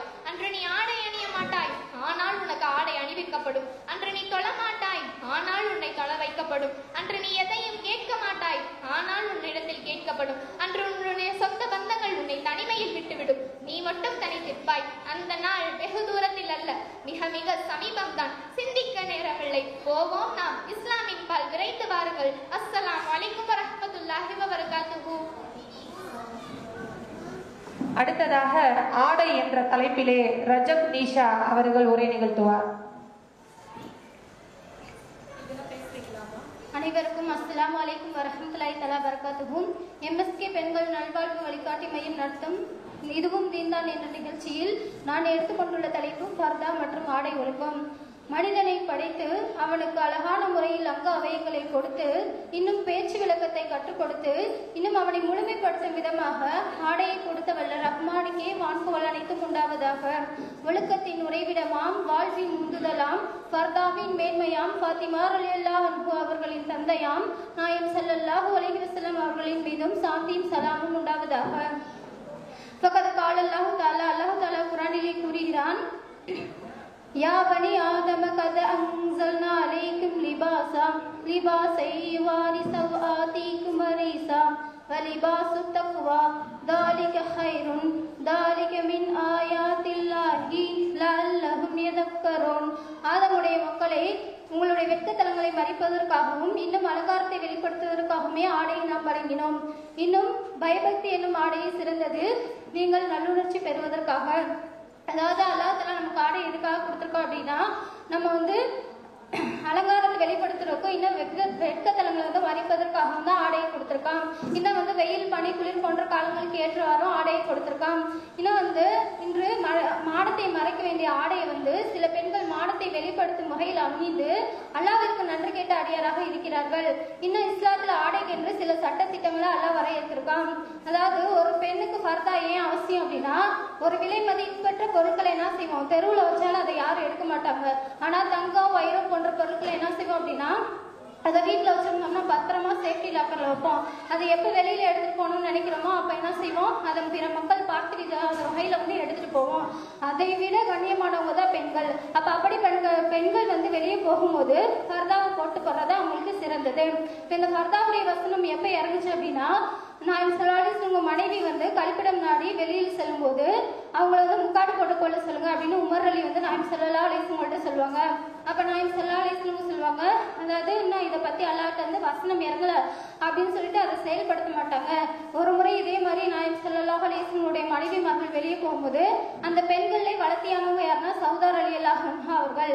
அவங்கள பார்த்து உமர் அலி சொல்லுவாங்க, சௌதாவே உண்மை யார் என்று நான் அறிவேன் அப்படின்னு சொல்லுவாங்க. அது எதுக்காகனா, அப்பயாவது அல்லாஹ் தாலா அந்த ஃபர்தாவுடைய வசனத்தை இறக்கிற மாட்டானா அப்படின்னு ஒரு பேராசையால சொல்லுவாங்க. அப்ப அல்லாஹ் தாலா ஒரு குர்ஆன் வசனத்தை இறக்கினா அப்படின்னா, யா அய்யுஹன் நபியு குல்லி அஸ்வாஜிகி வ பனாதிகி வ நிசாஇல் முஃமினீன் வ நிசாஇல் முஃமினீன யுதுனீன அலைஹின்ன மின் ஜலாபிஹின்ன. நபியே, உம்முடைய மனைவியையும் உம்முடைய பெண்களுக்கும் மூமினான பெண்களையும் தங்களுடைய முந்தானைகளை தலையின் மீது போட்டுக்கொள்ளுமாறு கூறுவீராக அப்படின்னு சொல்லி அல்லாஹ் தஆலா குர்ஆன் இறக்கினான். இதை இறக்கின உடனே நபி ஸல்லல்லாஹு அலைஹி வஸல்லம் வந்து சஹாபாக்கள்கிட்ட ஓதி காமிச்சாங்க. சஹாபாக்கள் வந்து தன்னுடைய பெண்கள் இடத்துல வீட்டுக்கு போய் ஓதி காமிச்சாங்க. அதை ஓதி காமிச்ச உடனே அடுத்த நாள் காலையில ஃபஜ்ருக்கு வெளியே வரும்போது தங்கள்கிட்ட இருக்கக்கூடிய கனமான போர்வைகளை போர்த்தி கொண்டு வெளியே வந்தாங்களாம். சுப்ஹானல்லாஹ். அந்த பெண்களுடைய தக்வாவை சிந்திச்சு பார்க்கணும். அதே மாதிரி அல்லாஹ் தஆலா இன்னொரு இடத்துல சொல்றான், வகர்ன ஃபீ புயூதிகுன்ன வலா தபர்ரஜ்ன தபர்ருஜுல் ஜாஹிலியத்தில் ஊலா. பெண்களே, நீங்கள் வீடுகளிலே இருங்கள், அது அல்லாஹ்விற்கு நெருக்கமாக இருக்கும். இன்னும் வந்து எப்ப நீங்க வீட்டை விட்டு வெளியேறீங்களோ அப்ப வந்து சைத்தான் அவங்கள கூர்த்து கவனிக்க ஆரம்பிச்சிடறான். இன்னும் வந்து அறியாமை காலத்து பெண்கள் வெளியில திருந்தது போல நீங்க தெரியாதீங்க அப்படின்னு சொல்றாங்களாம். அதே மாதிரி பெண்கள் வீட்டை விட்டு வெளியேறணும் அவசியம் ஏற்பட்டுச்சு அப்படின்னா நம்ம ஃபர்தாவை வந்து பேணி பாதுகாக்கணும். இப்ப இஸ்லாத்துல என்னென்ன ஃபர்தா ஒழுக்கம் இருக்கு அப்படிங்கிறதே பார்ப்போம். அதாவது ஒரு தடவை வந்து உம்மு ஷுஹ்பர் அல் ஹபசியார் ரலியல்லாஹு அன்ஹா பத்தி வரலாறு அப்பாஸ் சொல்லி வந்து அறிவிக்கிறாங்க, சஹாபாக்களே உங்களுக்கு நான் ஒரு சொர்க்கத்துடைய பெண்ணை அறிவிக்கட்டுமான்னு கேட்கிறாங்க. அப்ப சொல்லுங்க அப்படின்னு சொல்லும் போது ஒரு கருப்பு நிற பெண்ணை காமிச்சு இவங்க தான் அப்படின்னு சொல்றாங்க. இப்ப இந்த பெண் எப்படி சொர்க்கத்துடைய பெண்ணாக ஆக முடியும் அப்படின்னு சொல்லி கேட்கிறாங்க. அப்ப அந்த அப்பாஸ் சொல்லி சொல்றாங்க, இந்த பெண் ஒரு முறை ரசூல் ஸல்லல்லாஹு அலைஹி வஸல்லம் வந்து, யா ரசூலல்லாஹ், எனக்கு வலிப்பு நோய் இருக்கிறது, அது குணமடைவதற்காக எனக்காக துஆ செய்யுங்கள் அப்படின்னு சொல்றாங்க. அப்ப வந்து ரசூலுல்லாஹ் சொல்றாங்க, பெண்ணே நீ பொறுமையாக இரு, உனக்கு வந்து சொர்க்கத்துல உயர்ந்த அந்தஸ்து இருக்குன்னு சொன்னாங்களாம். அப்ப அந்த பெண்மணி ஒரு விஷயம் சொன்னாங்க, என்ன அப்படின்னா, யா ரசூலுல்லாஹ், நான் இந்த நோயை பொறுத்துக்கிறேன், ஆனா வந்து நான் ஃபர்தாவை போட்டுருந்தா கடைவீதிகளுக்கு போறேன், அப்படி போகும்போது எனக்கு இந்த நோய் ஏற்பட்டுச்சு அப்படின்னா என்னுடைய ஃபர்தா விலகி என்னுடைய உறுப்புகள் தெரிய ஆரம்பிக்குதுன்னு சொன்னாங்களாம். இந்த நிலைமை மட்டும் எனக்கு ஏற்படக்கூடாதுன்னு துஆ செய்யுன்னு சொன்னாங்களாம். சுப்ஹானல்லாஹ். அந்த பெண்மணியோடைய தக்வாவை நம்ம வந்து சிந்திச்சு பார்க்கணும். அதாவது அந்த வலிப்பு நோய் ஏற்பட்டா தான் சுய நினைவே இழந்துருவாங்க. அப்படிப்பட்ட நேரத்திலும் கூட ஃபர்தாவை வந்து அவங்க பேணி பாதுகாத்திருக்காங்க. சுப்ஹானல்லாஹ். அதே மாதிரி உம்மு ஹலாத் அப்படின்ற ஒரு சஹாபி பெண்மணி வந்து தன்னுடைய மகன் வந்து போரில் இறந்த செய்தியை கேட்டு ரசூலுல்லாஹ்ட்ட போய் விசாரிக்கிறதுக்காக போறாங்க. அப்படி போகும்போது ஃபர்தாவை வந்து முழுமையான முறையில போட்டு போறாங்க. அப்ப போய் ரசூலுல்லாஹ்ட்ட விசாரிக்க போகும்போது சஹாபாக்கள்லாம் ஆச்சரியமா கேட்கறாங்க, என்ன உங்களுடைய மகன் இறந்துட்டாங்க, இந்த நிலைமையில கூட நீங்க ஃபர்தாவை போட்டிருக்கீங்களா அப்படின்னு கேட்கும்போது அந்த தாய் சொன்னாங்களாம், நான் என் மகனை தான் இழந்தேனே தவிர என்னுடைய மானத்தை இழக்கவில்லைன்னு சொன்னாங்களா. சுப்ஹானல்லாஹ். அதாவது தான் நிலை தடுமாறி நிற்கும் நிலையிலும் கூட தன்னுடைய ஃபர்தாவை வந்து பேணி பாதுகாத்திருக்காங்க. சுப்ஹானல்லாஹ். இப்படிப்பட்ட பெண்களாக நாமும் இருக்க வேண்டும் இன்ஷா அல்லாஹ். இந்த இஸ்லாத்துல எப்படி ஆடை அணியணும்னு சில ஒழுக்கம் இருக்கு. என்ன அப்படின்னா, முதல்ல வந்து ஷரியத் பெண்கள் வந்து முழு உடலையும் மறைப்பதாக இருக்கணும். ரெண்டாவது ஷரியத் நிர்ணயிக்கப்பட்ட அளவுக்கு இருக்கணும்.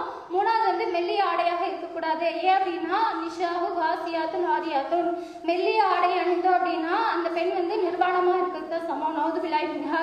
அதே மாதிரி தன்னுடைய உடல் அங்கங்கள் வெளியில் தெரியும்படி இறுக்கமான ஆடையாக இருக்கக்கூடாது. 5வது வாசனை திரவியங்கள் அற்ற ஆடையாக இருக்க வேண்டும்.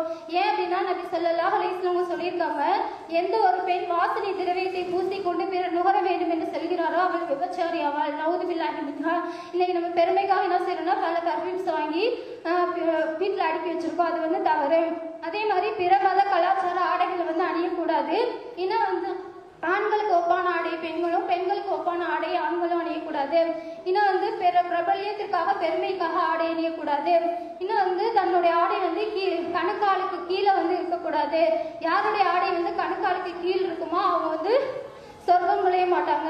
அதே மாதிரி இப்படிப்பட்ட பெண்கள் சொர்க்கம் நுழைய மாட்டாங்க. யாரு அப்படின்னா அந்த பெண்கள் ஆடை அணிந்து நிர்வாணமா இருப்பாங்க. இன்னும் வந்து அதாவது மெல்லிய ஆடை அணிந்திருப்பாங்க. பிற ஆண்கள் பக்கம் சாய்வாங்க, பிற ஆண்களை தாம் பக்கம் கவர்ந்து இழுப்பாங்க. இன்னும் வந்து அவங்களுடைய தலைமுடி வந்து பகுதி என்ற ஒட்டகத்தோடைய திமிலை போன்று இருக்கும். இப்படிப்பட்ட பெண்கள் வந்து சொர்க்கத்தோடைய வாசனையை கூட நுகர முடியாது. அப்ப அழகான ஆடை அணிகிறது பெருமையான்னு கேட்டா அதை பத்தி நபி ஸல்லல்லாஹு அலைஹி வஸல்லம் ஒரு ஹதீஸ் இருக்கு. என்ன அப்படின்னா அப்துல்லா இப்னு உமர் அலி கேட்குறாங்க, அழகான ஆடை அணியணும் அப்படின்னு நான் விரும்புறது பெருமையான்னு கேட்குறாங்க. அப்புறம் ரசூலுல்லாஹ் சொல்றாங்க, இன்னல்லாஹு ஜமீலுன் வ யுஹிப்பு ஜமால். அல்லாஹ் அழகானவன், அவன் அழகையை விரும்புகிறான். அழகான ஆடைகள் அணியலாம், ஆனா வந்து அது பெருமைக்காக தான் அணியக்கூடாது. இப்படிப்பட்ட ஆடை நிபந்தனைகளோட நம்ம இஸ்லாத்துல ஆடை அணிய வேண்டும். அதே மாதிரி ஐசர் அலிகளுடைய தக்குவா எப்படி இருந்துச்சு அப்படின்னா, அதாவது நபி ஸல்லல்லாஹு அலைஹி வஸல்லம் வந்து தன்னுடைய வீட்டில் அடக்கம் செய்யப்பட்டப்ப தன் கணவனுக்கு முன்னாடி எந்த ஆடை ஒழுக்கத்துடன் இருக்கணுமோ அப்படிப்பட்ட ஆடை ஒழுக்கத்துடன் போவாங்களாம். அதே மாதிரி அபூபக்கர் சித்திக் ரலியல்லாஹு அவங்களுடைய கபர் எப்ப அங்க அடக்கம் செய்யப்பட்டுச்சோ அப்ப தன் தந்தைக்கு முன்னாடி எந்த ஆடை ஒழுக்கத்தோட போகணுமோ அப்படிப்பட்ட ஒழுக்கத்தோட போவாங்களாம். எப்ப வந்து உமர் அலி அவங்களுடைய அந்த அறையில் அடக்கம் செய்யப்பட்டுச்சோ அப்ப வந்து தன்னுடைய முழுமையான ஃபர்தாவை பேணி தான் போவாங்களாம். அதாவது ஒரு மையத்துக்கு முன்னிலையிலும் கூட ஃபர்தாவை பேணக்கூடியவர்களாக சஹாபி பெண்மணிகள் வாழ்ந்திருக்கிறார்கள். எனவே நாமும் தக்வாவை பேணி ஹிஜாபை பேணக்கூடியவர்களாக வாழ எல்லாம் வல்ல அல்லாஹ் நமக்கு தௌஃபீக் செய்வானாக. வாஹிர தஅவானா வல்ஹம்துலில்லாஹி ரப்பில் ஆலமீன். அஸ்ஸலாமு அலைக்கும் வரஹ்மத்துல்லாஹி தஆலா பரகாத்துஹு. மட்டும் எனக்கு ஏற்படக்கூடாதுன்னு துவா செய்யுன்னு சொன்னாங்களா. சுப்ஹானல்லாஹ். அந்த பெண்மணியோடைய தக்வாவை வந்து சிந்திச்சு பார்க்கணும். அதாவது அந்த வலிப்பு நோய் ஏற்பட்டா தான் சுய நினைவே இழந்துருவாங்க. அப்படிப்பட்ட நேரத்திலும் கூட ஃபர்தாவை வந்து அவங்க பேணி பாதுகாத்திருக்காங்க. சுப்ஹானல்லாஹ். அதே மாதிரி உம்மு ஹலாத் அப்படின்ற ஒரு சஹாபி பெண்மணி வந்து தன்னுடைய மகன் வந்து போரில் இறந்த செய்தியை கேட்டு ரசூலுல்லாஹ்ட்ட போய் விசாரிக்கிறதுக்காக போறாங்க. அப்படி போகும்போது ஃபர்தாவை வந்து முழுமையான முறையில போட்டு போறாங்க. அப்ப போய் ரசூலுல்லாஹ்ட்ட விசாரிக்க போகும்போது சஹாபாக்கெல்லாம் ஆச்சரியமா கேட்கறாங்க, என்ன உங்களுடைய மகன் இறந்துட்டாங்க, இந்த நிலைமையில கூட நீங்க ஃபர்தாவை போட்டிருக்கீங்களா அப்படின்னு கேட்கும்போது அந்த தாய் சொன்னாங்களாம், நான் என் மகனை தான் இழந்தேனே தவிர என்னுடைய மானத்தை இழக்கவில்லைன்னு சொன்னாங்களா. சுப்ஹானல்லாஹ்.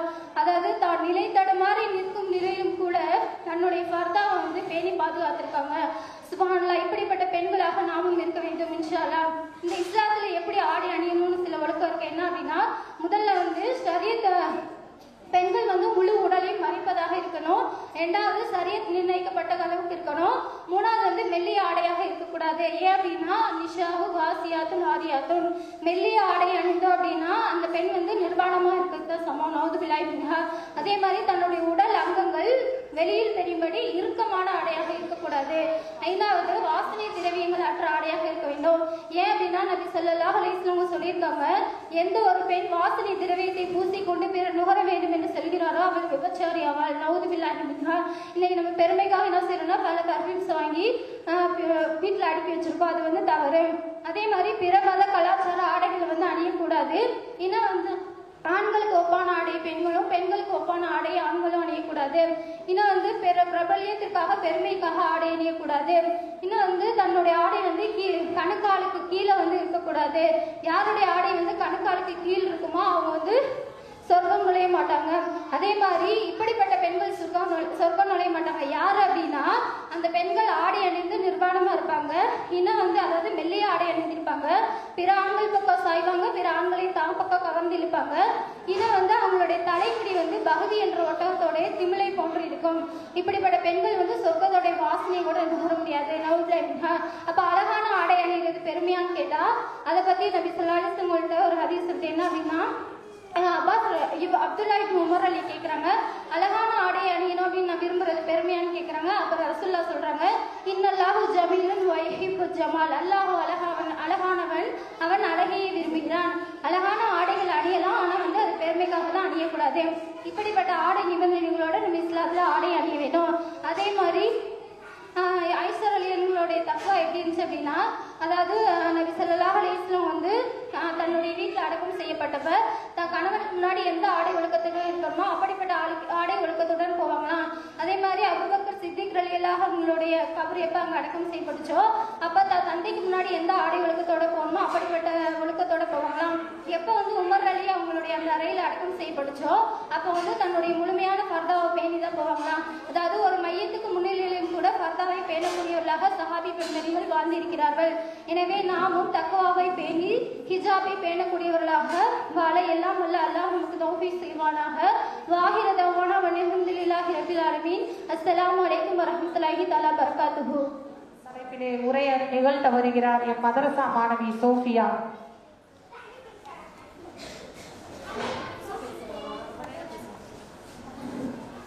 அரசாட்சி தனதாக்கி அரசாட்சி நபியாக்கி அழகாட்சி புரியும் அல்லாஹ்விற்கே எல்லா புகழும். அன்பின் இருப்பிடமாய் பண்பின் பிறப்பிடமாய் கருணையின் மறு உருவாய் விளங்கும் எம் பெருமானார் ஸல்லல்லாஹு அலைஹி வஸல்லம் அவர்களின் மீது சாந்தியும் சமாதானமும் உண்டாகட்டுமாக. ஆமீன். அஸ்ஸலாமு அலைக்கும் வரஹ்மத்துல்லாஹி வபரகாத்துஹு. ஹஜ்ரத் சல்மான் பாரிஸ் ரலியல்லாஹு அன்ஹு அவர்கள் அறிவிக்கிறார்கள், ஷாபான் மாதம் கடைசி நாளில் அண்ணன் நபி ஸல்லல்லாஹு அலைஹி வஸல்லம் அவர்கள் உரை நிகழ்த்தினார்கள். மக்களே, மகத்தான மாதம் உங்களை சிறப்பாக்கி வைக்க வந்துவிட்டது. மிகவும் பரக்கத் நிரம்பிய மாதம். அதில் 1000 மாதங்களை விட சிறந்த இரவு உண்டு. இந்த மாதத்தில் நோன்பு நோற்பதை அல்லாஹ் கடமையாக்கியிருக்கிறான். இரவில் நின்று வணங்குவதை நஃபிலாக ஆக்கியுள்ளான். யார் நஃபிலான தொழுகையை தொழுது கொண்டு அதை நெருக்கமாக்கிக் கொள்கிறாரோ அவர் ரமலான் அல்லாத மாதத்தில் பர்லுடைய வணக்கத்தை நிறைவேற்றியவர் போன்றாவர். யார் ரமலான் மாதத்தில் பர்லுடைய வணக்கத்தை நிறைவேற்றுவாரோ அவர் ரமலான் அல்லாத மாதத்தில் 70 பர்லை நிறைவேற்றியவர் போன்றாவர்.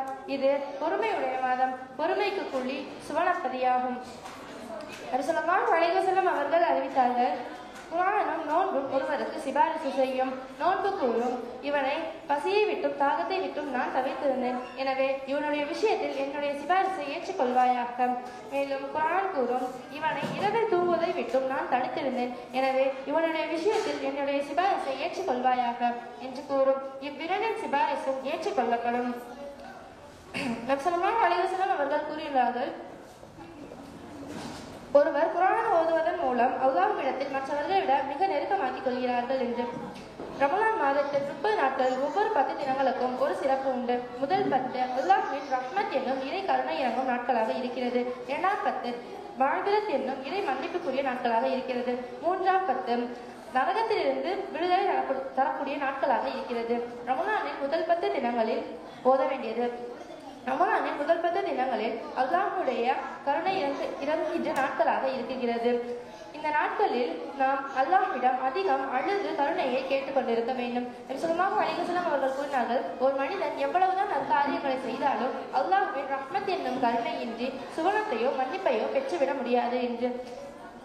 ரமலானில் 2வது 10 தினங்களில் ஓத வேண்டியது.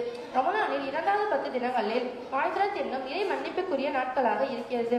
இந்த நாட்களில் நாம் இதற்கு முன் செய்த பாவங்களை எண்ணி வருந்தி அழுது இது போன்ற பாவங்களை நான் இனி செய்யவே மாட்டேன் என்று மனதில் உறுதி கொண்டு இதற்கு பின் வரும் வாழ்க்கையை ரப்பிற்கு பிடித்த வாழ்க்கையாக மாற்றிக்கொள்ள வேண்டும். ரமலானின் 3வது 10 தினங்களில் ஓத வேண்டியது. ரமலானின் 3வது 10 தினங்களில் நரகத்திலிருந்து விடுதலையும் சொர்க்கத்தையும் கேட்டு பெற வேண்டும். மனப்பூர்வமான துவாக்களை அல்லாஹ் நிச்சயம் அங்கீகரிக்கக்கூடியவனாக இருக்கிறான். எனவே இன்ஷா அல்லாஹ் வரக்கூடிய ரமலானிலே அதிகம் துஆக்கள் கபூல் செய்து அதிகம் பாவங்களை மன்னிக்கப்பட்டு அதிகம் நற்காரியங்களை செய்தால் நல்லடியார்களின் கூட்டத்தில் நம்மை அல்லாஹ் ஒருவனாக ஆக்குவானாக. ஆமீன். அஸ்ஸலாமு அலைக்கும் வரஹ்மத்துல்லாஹி வபரகாத்துஹு. அடுத்ததாக குர்ஆன் என்ற தலைப்பிலே உரை நிகழ்த்த வருகிறார் எம் மதரசா மாணவி எஸ் சஹீரா பானு. மனிதனை படைத்து அவனுக்கு விளக்கத்தை கற்றுத் தந்த பரிசுத்தமான அல்லாஹ்விற்கே புகழனைத்து முடித்தாக்குக. அஸ்ஸலாமு அலைக்கும் வரஹ்மத்துல்லாஹி வபரகாத்துஹு. நபி ஸல்லல்லாஹு அலைஹி வஸல்லம் அவர்கள் உபதேசித்துள்ளார்கள், நீங்கள் குர்ஆனை அதிகமாக ஓதுங்கள், நாளை மறுமையில் அதை ஓதியவருக்கு சிபாரிசு செய்யும். முஸ்லிம்களுக்கு அல்லாஹ் அருளியுள்ள குர்ஆன் என்ற வேதம் நம் உடலில் உள்ள இருதயத்தை போன்றதாகும். இன்றைய முஸ்லிம்கள் பலரும் குர்ஆனை ஓதாமல் பல பகல் இரவு கடந்து போய் கொண்டிருக்கிறது. உலக வேலைகளுக்கு இன்றைய காலத்தில் குர்ஆன் ஓதும் பழக்கம் முஸ்லிம்களிடையே குறைந்து கொண்டே போகிறது. அன்றாட குளிப்பதையோ, அடகிய ஆடை அணிவதையோ, சுவையான உணவு உண்பதையோ மறப்பதில்லை. ஆனால் ஷபே பராத் போன்ற புனித நாட்களில் சூரா யாசின் ஓதுவதோடு வருடமெல்லாம் விட்டு வருகின்றனர். ஒவ்வொரு முஸ்லிமும் சிறிது நேரம் ஒதுக்கி குர்ஆன் ஓதுவதை கடமையாக்கிக் கொள்ள வேண்டும். நபி ஸல்லல்லாஹு அலைஹி வஸல்லம் அவர்கள் கூறுகிறார்கள், எவர் குர்ஆனை முன்னால் வைத்துக் கொள்கிறாரோ அது அவரை சுவர்க்கத்திற்கு இழுத்து செல்லும். எவர் அதை பின்னால் வைத்துக் கொள்கிறாரோ அது நரகம் செல்ல காரணமாகிவிடும். குர்ஆனை முன்னால் ஆக்குவது என்பதன் கருத்து அதனை ஓதுவதும் அதன்படி நடப்பதும் ஆகும். குர்ஆனை பின்னால் ஆக்குவது என்பதன் கருத்து அதனை அலட்சியப்படுத்துவதாகும். குர்ஆனை அழகிய முறையில் மன ஓர்மையுடன் நிறுத்த வேண்டிய இடங்களில் நிறுத்தியும், தண்டனைக்குரிய ஆயத்துகள் வரும் இடத்தில் அல்லாஹ்வின் மீது ஆதரவும் வைத்து ஓத வேண்டும். உலக பலன்களை அடையும் எண்ணத்தில் ஓதுவது அழகல்ல. குர்ஆனில் 14 சஜிதா ஆயத்துகள் இடம்பெற்றுள்ளன. குர்ஆனில் நன்மையை ஏவும் ஆயத்துகள் 1000 இடங்களிலும், தீமை தடுக்கும் ஆயத்துகள் 1000 இடங்களிலும் இடம்பெற்றுள்ளன. குர்ஆனில் அதிகமாக கூறப்பட்டுள்ள நபி மூசா அலைஹிஸ்ஸலாம் அவர்கள் ஆவார்கள். பரிசுத்தமான திருவேதத்தை பற்றி எவ்வளவு உயர்வான வேதமாக இருக்கிறது என்பதை மனதில் கொள்ள வேண்டும். இவ்வேதத்தை வழங்கிய அல்லாஹ்வின் உயர்வு, பெருமை ஆகியவை மனதில் இடம்பெற வேண்டும். ஊசலாட்டங்கள், சந்தேகங்கள் ஆகியவற்றை விட்டு மனதை பாதுகாத்துக் கொள்ள வேண்டும். அல்லாஹ் பேசுகிறான், அதை நாம் கேட்கிறோம் என செவிசாய்த்து அதில் கவனம் செலுத்த வேண்டும். சூரத்துல் ஃபாத்திஹா. சூரத்துல் ஃபாத்திஹா நோய்கள் அனைத்திலிருந்தும் நிவாரணம் உண்டு என நபி ஸல்லல்லாஹு அலைஹி வஸல்லம் அவர்கள் கூறுகிறார்கள். சூரா யாசின். எவர் சூரா யாசினை காலையில் ஓதுவாரோ அவருடைய அன்றைய நாள் தேவைகள் அனைத்தும் நிறைவேற்றப்படும். மேலும் சூரா யாசின் என்னுடைய உம்மத்தியாரின் ஒவ்வொருடைய மனதிலும் இடம்பெற வேண்டும் என நபி ஸல்லல்லாஹு அலைஹி வஸல்லம் அவர்கள் விரும்பினார்கள். நபி ஸல்லல்லாஹு அலைஹி வஸல்லம் அவர்கள் கூறுகிறார்கள், பரிசுத்த திருக்குர்ஆனை தலையணையாக ஆக்கிவிடாதீர்கள். அதனை அதிகமாக இரவிலும் பகலிலும் ஓதுங்கள். இனிய குரலில் ஓதுங்கள். அதிலுள்ள கருத்துக்களை ஆராய்ச்சி செய்யுங்கள். மகளே, குர்ஆனை அதிகமாக ஓதுங்கள். அதிலுள்ள கருத்துக்களை ஆராய்ச்சி செய்யுங்கள். தெரியாதவற்றை அறிவித்தவர்களும் கேட்டு தெரிந்து கொள்ளுங்கள். குர்ஆனை அதிகமாக ஓத எல்லாம் வல்ல அல்லாஹ் அதிகமான வாய்ப்பளிப்பானாக. அஸ்ஸலாமு அலைக்கும் வரஹ்மத்துல்லாஹி வபரகாத்துஹு.